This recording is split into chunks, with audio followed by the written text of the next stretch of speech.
nekirin ve kayne eziştim çok halki helekli münkerin müpürsili evin dara çare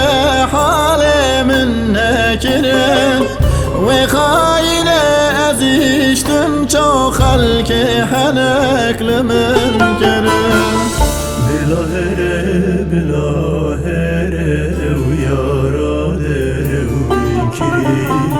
Vidülemin birin darkir kulu derdin temki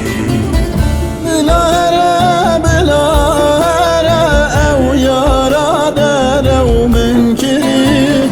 ve dilimin birin darkir kulu derdim tevhevkiri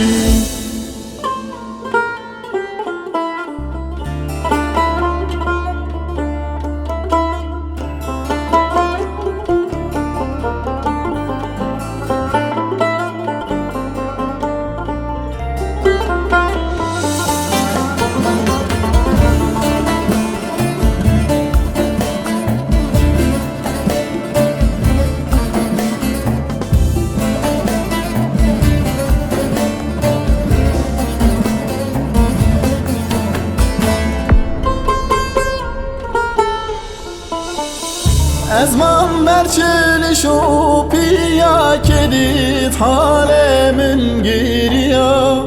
Yarim ala tekhira ve evin dilemin reviya Ezman berçili şupiya kedit halemin giriya Yarim ala tekhira ve evin dilemin reviya Bilahere bilahere